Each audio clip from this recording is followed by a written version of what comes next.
और जरूरी एक आदमी भी यज्ञ करा सकता है, पर सबका सहयोग क्यों लेते हैं? सामंजस्य स्थापित करने के लिए, सारा बैर भाव नष्ट हो जाए, सब एक मिलके पंगति खाएं, सब एक साथ बैठ के कथा सुने, सब एक साथ बैठ के रामलीला करें। तो जो अनेकता में एकता को दर्शाते हैं वो यज्ञ कराने वाले ही होते हैं। एक बार ताली बजाइए उन लोगों के लिए जिन्होंने इस यज्ञ के आयोजन में पूरी कमेटी के लिए, धन्य है वो निशा, भगवान ने समझाया। देखो फिर ध्यान देना, भगवान ने संग बेर को लिया तो नहीं है। अगर तुम 1000 रुपए यज्ञ में दोगे, भगवान तुम्हारा भाव देखेंगे, तुम्हें 2000 नहीं 10,000 वो लौटाएंगे, क्योंकि भगवान का यही स्वभाव है। तुम 1 कदम बढ़ो, वो 10 कदम दौड़ेंगे, तुम 10 खर्च करो, वो 100 देंगे, और धर्म खाते में तुम्हारा लिख भी जाएगा। आज भगवान आगे बढ़े तो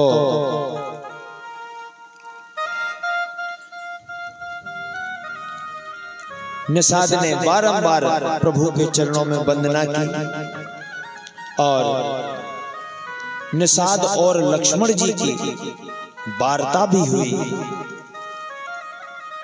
लक्ष्मण जी ने बड़ा सुंदर उपदेश भी दिया। जाकर के आज गंगा के तीर पर पहुंचे। गंगा के तीर पर पहुंच करके प्रभु श्री राम ने केवट से नौका मांगी है। कि मांगी नाव न केवट आना,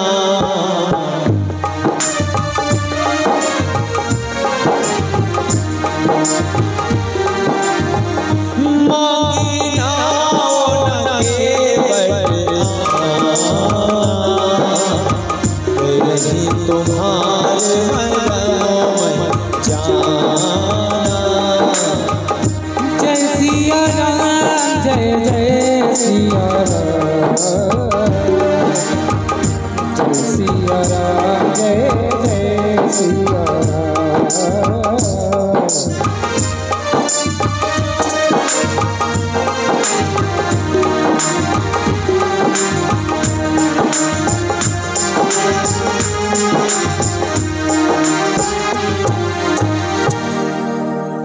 आज प्रभु श्री राम ने नौका मांगी है। देखो उनकी विनम्रता, हमें सीखना चाहिए प्रभु श्री राम से। और आज हम लोग हैं टैक्सी वाले, टैक्सी टैक्सी क्या है भाई जी, है? सीखो भगवान राम से। अगर वाहन भी मंगाया है, मंगाया विनम्रता से।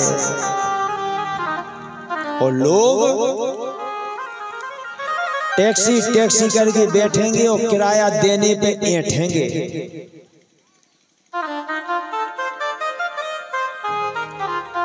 तो भगवान ने नाव मांगी, पर केवट कह रहा हम नहीं आएंगे, हम नहीं आएंगे।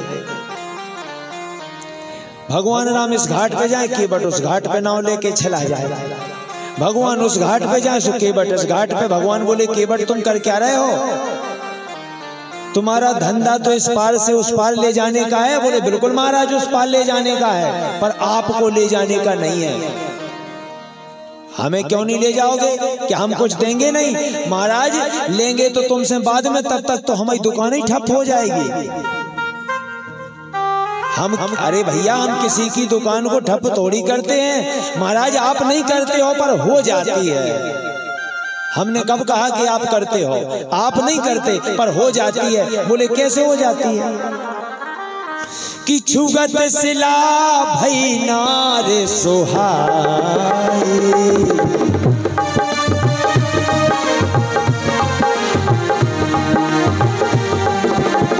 पाहन ते न काट कठनाई। सिया राम, जय जय सिया राम, जय सिया राम, जय जय सिया राम। कि यही प्रतिपालों सब परिवार। महाराज इसी से हमारे परिवार का गुजारा होता है।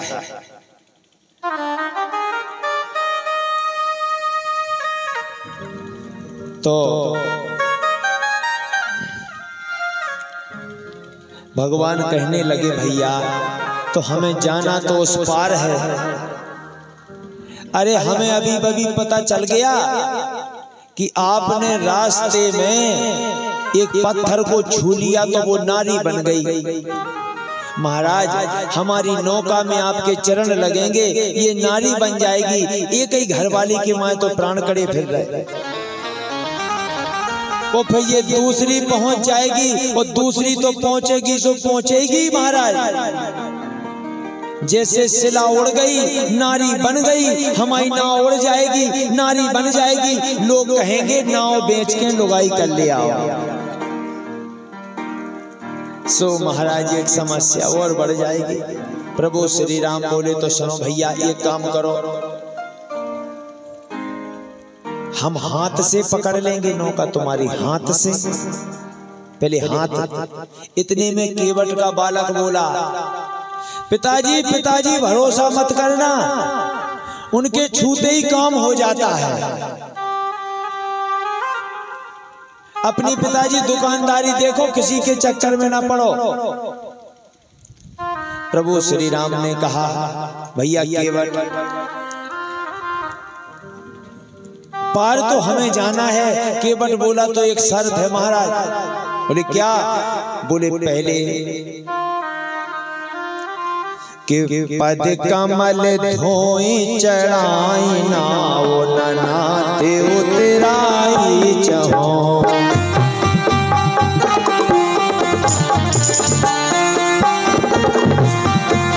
मोहि राम और आन दशरथ सबत सब साची कहो।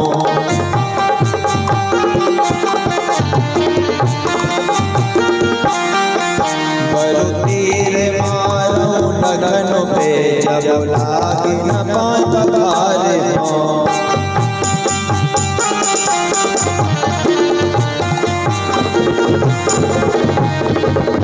तब लगी तुलसीदास पाल पारे उतारे हो।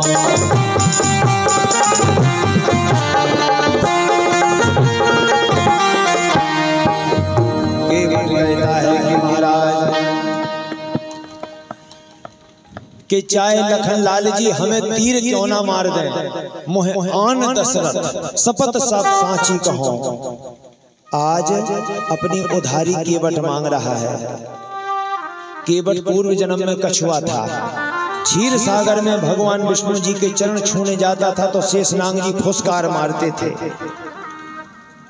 शेषनाग फुसकार मारते थे, बेचारा दूर फिर चला जाता था। एक दिन लक्ष्मी जी के चरण पकड़ के बोला माता पिताजी से मिलवा दो, ये देखो फुसकार मार मार के हमें भगाते हैं। तब लक्ष्मी जी ने प्रभु से कहा, भगवान ने कहा था त्रेता में तू कछुआ हो जाएगा, तो आज तू कछुआ है, त्रेता में तू केवट होगा। और जो तू मेरे पैर छूने के लिए आ रहा तुझे पैर पखारने का शुभ अवसर मिलेगा। कि पूर्व जन्म के पुण्य ते केवट कछुआ होए। पूर्व जन्म में केवट कछुआ था। आज शेषनाग जी लक्ष्मण जी हैं तो वो कह रहा है कि उस समय तो तुम फुसकारते थे, आज भी फुसकारना नहीं बंद कर रहे हो। आज तो गम खा जाओ, आज तुम चाहे तीर मार देना पर हम नहीं मानेंगे, उधारी पड़ी है। सुमोहे आन दशरथ आज हम लेके छोड़ेंगे। और भगवान जानते हैं कि मैंने वचन दिया है। आज केवट कहता ठीक है महाराज पहले चरण धुलवाइए, इसके बाद। तो केवट कठौते में जल भर लाया। प्रभु से कहता उठाओ एक पांव। भगवान बोले एक पांव उठाएंगे तो हम गिर नहीं जाएंगे। तो बोले हमारे सिर पे हाथ रख लो। जब बच्चों के कपड़े पहनाते हैं बच्चों को तो बच्चे माँ का सिर पकड़ लेते हैं और जैसे ही भगवान एक पैर को उठाया, एक पैर के बल खड़े हुए और केवट के सिर पे हाथ रखा, देवताओं ने पुष्प वृष्टि कर दी। धन्य है केवट तेरे भाग जो भगवान ने तेरे सिर पे हाथ रख दिया। और धन्य है तेरे केवट जिनके लिए संत मुनि जन एक पैर के भर खड़े होते हैं। आज तूने उन जगदीश्वर को एक पैर के बल खड़ा कर दिया। धन्य है रे केवट, धन्य है। एक पैर धोया, बोले अब जी रखो, दूसरा उठाओ। दूसरा उठाया, दूसरा धोया, बोले अब वो पहले वाला उठाओ। सो वो पहले वाला उठाया, वो धोया, बोले अब दूसरा वाला उठाओ। लक्ष्मण जी बोले राम जी से और चढ़ा लो मूड पे, जो तो नचा रहा हो। केवट बोला सुनो, अब जब एक पैर उठ जाता है हम जो धो लेते, दूसरे पैर में फिर रज लग जाती है। समस्या तो उस रज से है। केवट ने चरण धोए, चरण धो के जल लिया और ले जाने लगा। गंगा जी प्रसन्न हो गई, अपने प्रभु के चरण पहचान गई और अपने पुरखों को तारने लगा। भगवान बोले क्या कर रहे हो? बोले पुरखे तार रहे हैं। बोले अभी पुरखे तुम्हारे तरे नहीं। बोले अगर आपने देख लिया होता तो तर जाते, अब तरे जाके। तो शास्त्र तो ये कहते हैं जीते जी अपना पिंडदान कर दो। पिंडदान का अर्थ है भगवान को समर्पित कर दो, नहीं तो क्या होगा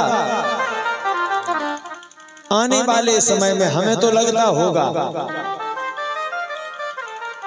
एक जने अपने दद्दा के फूल बड़े लोभी थे, इलाहाबाद लेके गए। उनने सोची कि अगर इलाहाबाद में हम गंगा जी में अस्थि विसर्जन करें तो यहाँ पंडा लोग हमसे 1000-1500 रुपए तो ले लेंगे। सोच लोभी ने अपने बाप के फूल गंगा जी में न डाल के प्रयागराज के पहले गंदे नाले में डाल दिए और लौट आया। एक दिन बाई को सपना आया। बाई बोली का बेटा आज रात के हमें दद्दा सपने में आओ। और दद्दा बोलो कि जो ढीठ गंगा जी में हम वो डार भी नहीं गो, और जो मुझे गंदे नाले में डारे आओ। का बेटा ये स्व करने आऊ? लड़का बोलो का भाई तेने दद्दा से जाना के पाई कि उते प्रयागराज से इते तक तो मरता है के वे के लाने का मई के मई गंगा जी चले जाते। उते से 1 किलोमीटर गंगा जी है, उते से 400 किलोमीटर ते मरता है के वे के लाना। इसलिए जीते जी अपना पिंडदान कर दो ताकि तुम्हारा शरीर छोड़ने के बाद सीधा उद्धार हो जाए, कहीं भटकने की जरूरत ही नहीं पड़ेगी। आज भगवान राम जब नाव मंगा रहे थे तो देखना लक्ष्मण जी क्या कह रहे थे। देखो भैया सुमंत जी से आप कह रहे कि लौट जाओ, सुबह जाते नहीं। इको कम करो, इको विचार करना। सुमंत जी से आप कहते हो कि अयोध्या लौट जाओ, सुबह जाते नहीं और केवट से नाव मंगाते हो, सुजी आता नहीं। एक जाता नहीं और एक आता नहीं। तो प्रभु श्री राम बोले सुनो, दुकानदार सुबह से बैठ जाते हैं, अगर उनकी बोनी खराब हो जाए तो फिर सारे दिन दुकान ऐसे ही चलती है। लक्ष्मण जी बोले सो आपकी बोनी कहाँ खराब हो गई? बोले सबसे पहले हमने सीता जी से कहा था कि तुम वन में ना जाओ, ये मानी।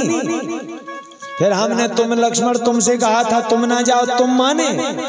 और जब वहीं से बोनी खराब हो गई सो अब ना वो केवट आ रहा और ना ये जा रहे हैं। आज केवट ने प्रभु श्री राम को, माता जानकी और लक्ष्मण जी को साथ में वही भी बैठ गए और नाव चलाने लगा। क्या कहता है कि मेरी नैया में सीताराम गंगा मैया धीरे बहो, मेरी नैया में सीताराम गंगा मैया धीरे बहो।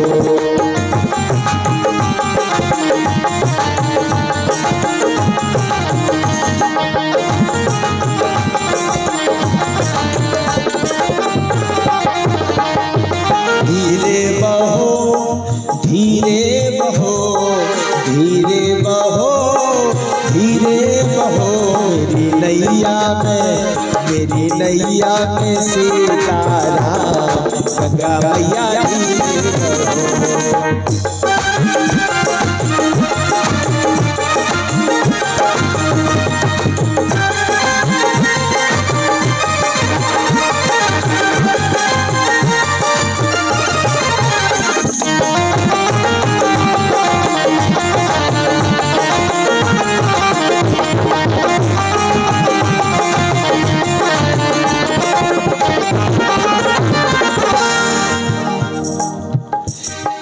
केवट की नैया भागीरथ की गंगा, केवट की नैया भागीरथ की गंगा, केवट की नैया भागीरथ की गंगा।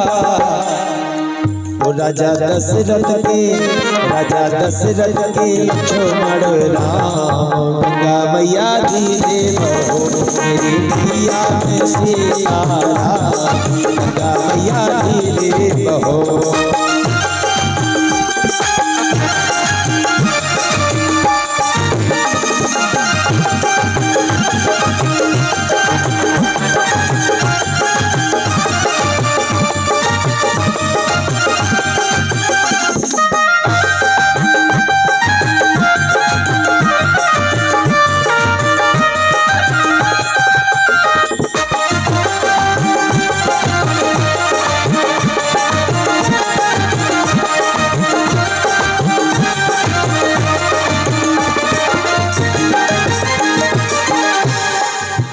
उतर ठाणे भय सुर सरिताते, उतर ठाणे भय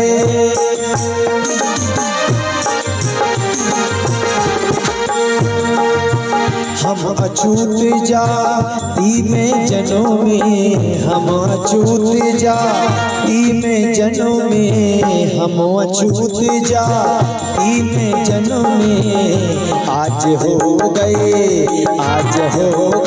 पूर्ण गंगा मैया धीरे बहो, मेरी नैया में सीताराम गंगा मैया धीरे बहो।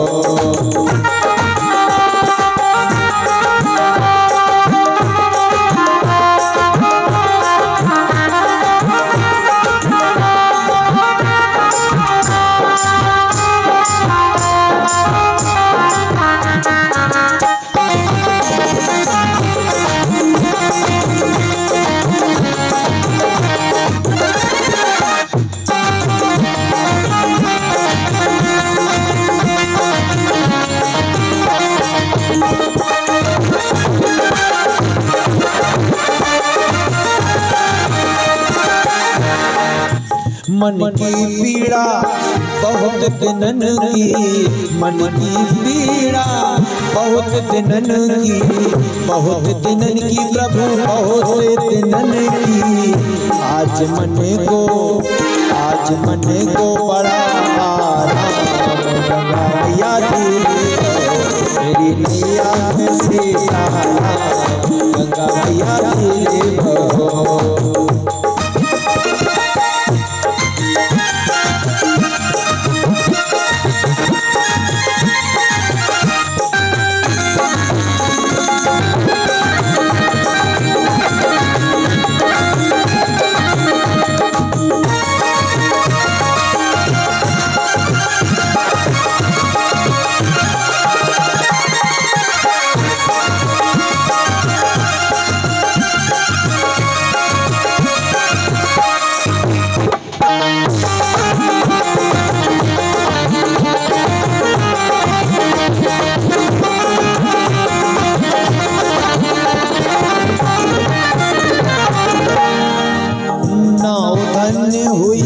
काठ की की मोरी नाव धन्य हुई, काठ की मोरी, काठ की मोरी प्रभु काठ की मोरी। जब बैठे सीताराम गंगा मैया सीताराम गंगा मैया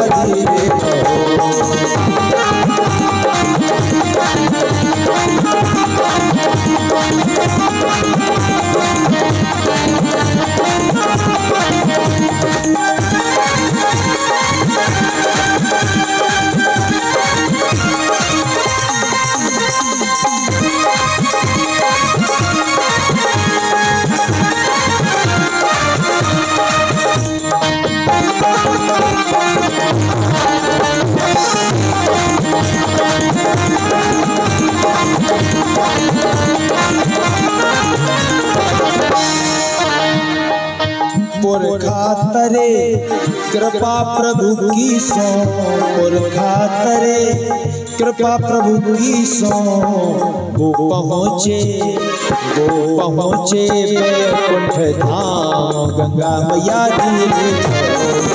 मैया में गंगा मैया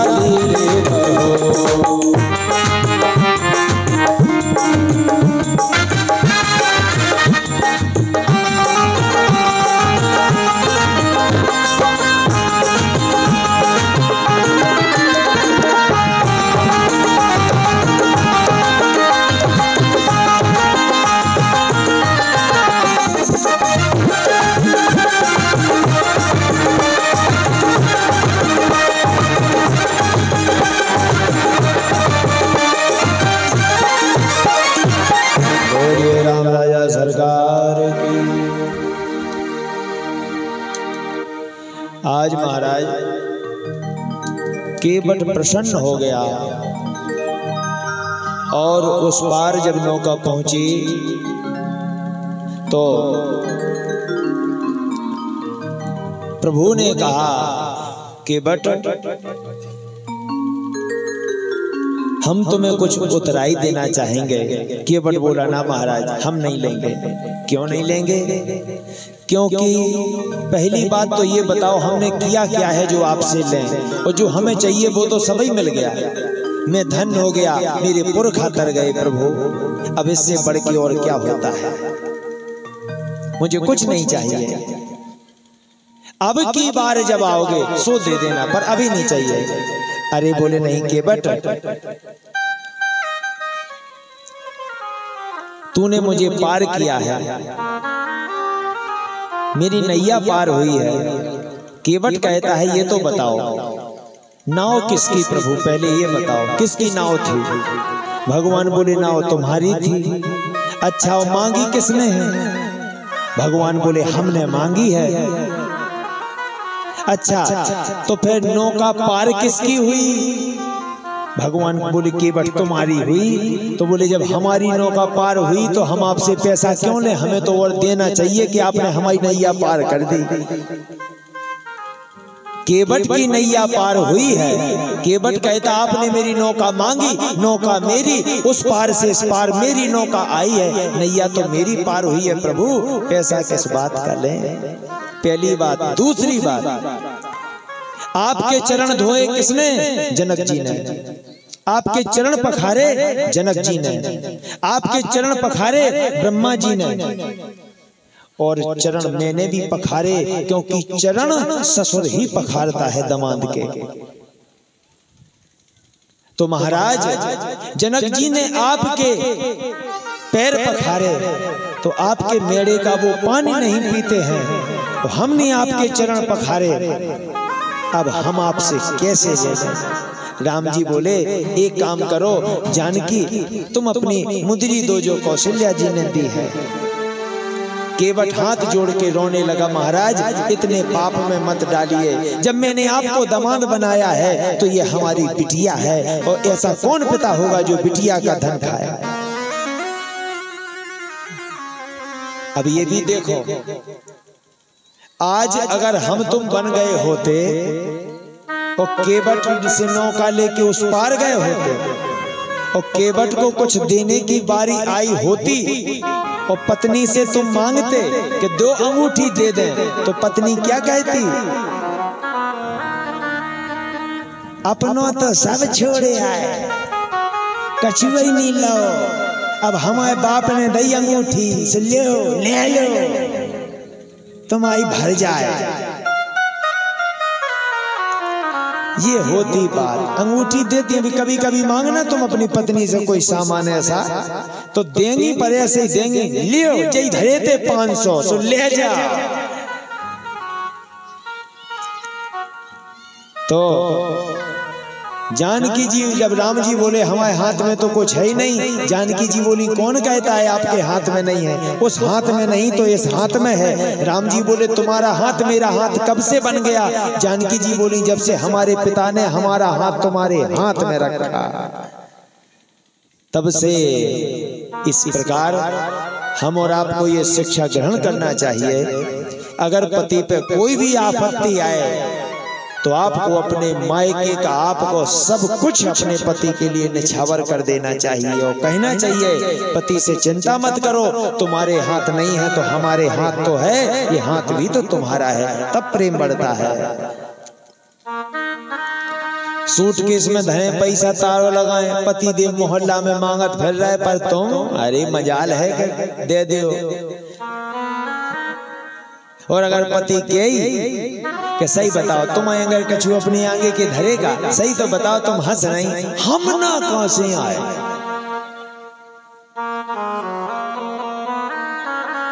तो ध्यान देना, भले ही कसमें खा जाओ पर भगवान सब देखता है। तुम जानकी नहीं हो सकती, तुम माता सीता नहीं हो सकती, अगर उनके आदर्श हैं तो पति की मुसीबत में 2 कदम आगे खड़े होके रहो। प्यारे, आज भाई भाई बंटवारा करते हैं। एक जगह मैं कथा करने गया तो निमंत्रण हुआ, उनके घर पहुंचा तो 5 रामायणें रखी थी। हमने पूछा भैया रामायण? महाराज सुबह शाम पूरा घर रामायण पढ़ता है, हम लोग तो बिल्कुल भगवान के हैं। थोड़ी देर में बोले महाराज जी हमें निकलना है आज। हमने कहा? बोले कोर्ट में तारीख है। हमने कोर्ट में तारीख कैसी? बोले हमारे छोटे भैया ने 1 फुट जमीन दबा ली हमारे प्लाट की, तो बोले मुकदमा चल रहा हो। अब सोचो, छोटे भाई ने अगर 1 फुट जमीन ले ली, तुमने मुकदमा ठोक दिया, तो क्या खाक रामायण पढ़ते हो? अगर रामायण पढ़ते हो तो राम ने तो भरत को राज्य त्याग दिया, तुम 1 फुट जमीन अपने छोटे भाई को नहीं दे पा रहे, तो तुम कैसे राम हो? फिर सीखो राम जी के जीवन से। आज केवट कहता है महाराज मैं अब आपसे कुछ नहीं ले सकता क्योंकि हमारा आपका स्टाफ है। लक्ष्मण जी बोले भैया बहुत हो गया, आपने बहुत मूड पे चढ़ा लिया, अब हम इसे ठोक ही देंगे। कह रहा स्टाफ है, स्टाफ यानी बराबर परस्पर।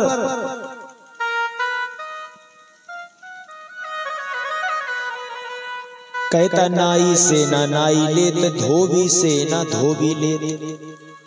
लक्ष्मण जी आंखें न दिखाओ, हमारे स्टाफ की बात है। नाई से कभी नाई नहीं लेता दाढ़ी बाल के पैसे, कभी कंडक्टर से किराया मांगता है।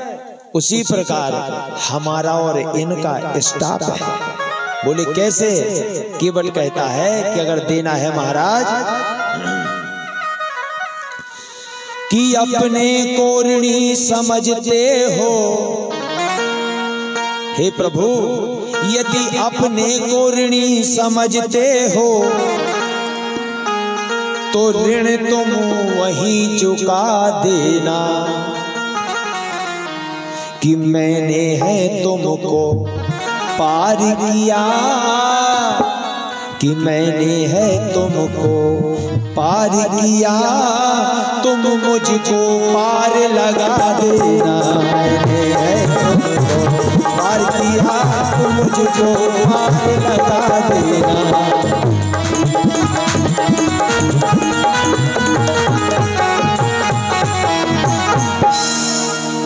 कि मैं गंगा तट का माही हूँ, तुम भव सागर के केवल हो, तुम भव सागर के केवल हो।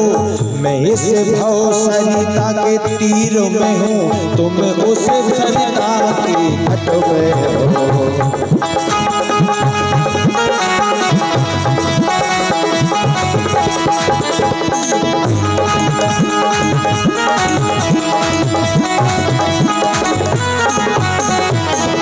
तो महाराज आज आप हमारे घाट पे आए हो, सो हमने आपको उस पार कर दिया। जिस दिन हम आपके घाट आए सो भव सागर से आप हमें पार कर देना प्रभु। दूसरी बात, जब मैंने आपको नाव पे बैठाया तो कई भंवरें आई, पर मैं बड़ी संभाल के नाव लाया, आपको डूबने नहीं दिया। मालिक, इस संसार सागर में काम क्रोध लोभ मद मोह की भंवरें हैं, मेरी जीवन की नैया को संभाल के चलाते रहना, ताकि मैं भी किसी भंवर में न पड़ जाऊं। प्रभु, हमने तो सिर्फ गंगा पार किया, आप तो भवसागर पार कराने वाले हो। सो इस काम क्रोध लोभ मद मोह की भंवरों से इस दास को बचाकर इसकी नैया पार लगा देना, जैसे आपकी नैया हमने पार लगाई है। केवट बड़ा प्रसन्न हुआ, कुछ नहीं लिया, क्योंकि केवट के मन में तृष्णा नहीं है। आज भगवान पार्थिव पूजा करके प्रयाग पहुंचे, त्रिवेणी में स्नान किया। भगवान दुनिया को ये बताना चाहते हैं कि त्रिवेणी कहाँ बहती है, प्रयाग में। प्रयाग किसे कहते हैं, अब ये सुनिए। प्रयाग में कौन कौन सी नदियां हैं? गंगा जी, यमुना जी, और तीसरी एक तो है गंगा जी, एक है यमुना जी, और तीसरी बोलो, सरयू जी, सरस्वती। देखो बब्बा हाँ पता है जी, महान भाव बैठे थे बगल में, जी नहीं बता पा रहे, हंस रहे देख देख के, लेकिन बता नहीं रहे। अब की बेरा होता है कि मैं बैठे पूछे। अब देखो, गंगा जी किसे कहते हैं? ज्ञान को, ठीक है। यमुना जी किसे कहते हैं? भक्ति को। सरस्वती जी कौन है? सरस्वती जी बुद्धि की देवी है। सरस्वती जी लक्ष्मी का स्वरूप है। अब ध्यान देना, जहां तीन नदियां बहें उसे प्रयाग कहते हैं, और यहाँ भगवान की कथा सरस्वती, आत्मज्ञान गंगा जी, और भक्ति यमुना जी। भगवान की कथा में तीनों नदियां बहती हैं, इसलिए भगवान की कथा को त्रिवेणी कहा गया है। और जहां त्रिवेणी बहती है वहां भगवान राम आ ही जाते हैं स्नान करने के लिए। तो वहां स्नान किया और वाल्मीकि जी के आश्रम पहुंचे, सुमंत को अयोध्या लौटाया। सुमंत के घोड़े आगे नहीं बढ़ना चाहते हैं, पलट पलट के पीछे देखते। सुमंत ने सोचा अब सायंकाल हो जाएगी, तब अयोध्या में प्रवेश करूंगा। आज महाराज जब आए तो महाराज दशरथ के मुंह से राम राम राम, शायद सुमंत लौटा के ले आए होंगे घुमा फिरा के। लेकिन जब सुमंत ने आकर के महाराज दशरथ को सारा वृत्तांत बताया कि वह तीनों चले गए, सारी बात बताई, गंगा उस पार कर्म छोड़ के आ गए हैं, तो महाराज दशरथ कि कहे राम बन गमन सुहावा,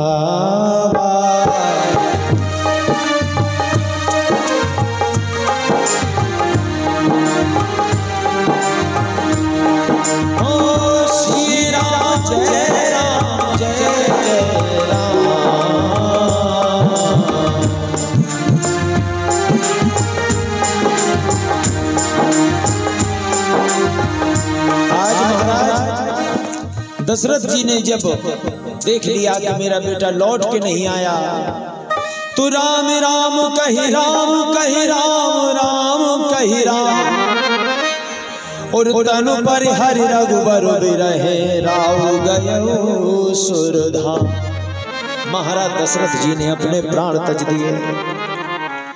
वशिष्ठ जी के कानों तक ये जब सूचना पहुंची तो वशिष्ठ जी ने तेल में महाराज दशरथ के पार्थिव शरीर को रखवाया और सुमंत से कहा कि जाओ ननिहाल से भरत और शत्रुघ्न लाल जी को ले आओ। भरत और शत्रुघ्न जब लौट कर आए और जब देखा कि अयोध्या में इतना शोक कैसा, पता चला कि मेरी मां ने मेरे लिए राज अभिषेक और मेरे भैया को 14 बरस वनवास, तो अपनी मां को कुलटा कुलक्षणी जाने क्या क्या नहीं कहा। मां तूने सोच भी कैसे लिया कि मेरे भैया जैसे मेरे भैया राम, उनको तूने वन भेज दिया, कहां फिर रहे होंगे और मुझे राजब से मैं कभी नहीं ले सकता। वशिष्ठ जी ने कहा भरत जी देखो तुम्हारे पिताजी की इच्छा थी कि तुम राज अभिषेक तुम्हारा हो, तुम राजा बनो। कहने लगे गुरुदेव आपको इतना तो भली भांति ज्ञात होगा, रघुकुल की परंपरा है कि ज्येष्ठ पुत्र ही उत्तराधिकारी होता है राजगद्दी का। भैया वन में हैं वही राज करेंगे। आज यदि मैं राजा बन भी जाऊंगा तो प्रजा क्या सोचेगी? प्रजा ये नहीं सोचेगी कि गुरुजी के कहने पे बैठे हैं, पिता की आज्ञा पे बैठे हैं, पर ये जरूर सोचेगी भरत की इसमें चाल है, अपनी माँ से कहकर भाई को वन भिजवा दिया। ये सोचेगी मैं नहीं बैठूंगा, भैया को लौटाने चलूंगा। वशिष्ठ जी ने कहा भरत तुम्हारे जैसा तपस्वी महात्मा कोई हो नहीं सकता। दूसरे दिन राज तिलक का सामान लेकर तीनों रानियां और रथों पर आरूढ़ होकर अयोध्या वासी भी साथ में हो लिए और आगे बढ़े। तमसा तीर पर पहुंचे, निषाद ग्रह को लगा तो युद्ध के लिए हाथ में धनुष बाण लेकर आया, पर जब देखा कि भरत नंगे पैर पैदल चल रहे, भैया राम भैया राम, ऐसा प्रेम था दोनों भाइयों में। पकड़ के कहा था कि मां यदि मैंने कि समझेगा जगत भरत ने ही यह सारा नाट्य रचाया है, उसने ही राज्य प्राप्ति के हित के कई को आके भड़काया है। भाया हो स्वप्न में भी कभी मुझे, माता यह कपटाचार मुझे, तो जितने दंड विश्व में हैं सब सत्य सहन स्वीकार मुझे। यदि मेरे मन में भी ये विचार आया हो भैया राम को वन भिजवाने का, तो जो पाप गाय के मारने से लगता हो, जो पाप ब्राह्मण के वध से लगता हो, जो पंचों के मारने से पाप लगता हो, जो नरक में जाने से भी दंड का भी दंड मिलता हो, वो मुझे मिले, वो सारे पाप मुझे लगे। यदि माँ मेरे मन में इतनी भी भाव भैया के प्रति को भाव जागा हो, मेरा कोई दोष नहीं, ये कैकेयी की स्वयं की चाल है, ये मेरी माँ नहीं हो सकती। हृदय से लगाया कौशल्या ने, बेटा मैं तेरे साथ चलती हूँ, तू तो मुझे राम से भी प्यारा है। आज माताएं चली रथ पर आरूढ़ होकर के, समय कम है, कथा को आगे ले चलना है अभी। तो गंगा पार होते हुए, प्रयाग होते हुए भगवान जहां चित्रकूट में हैं वहां पहुंचे।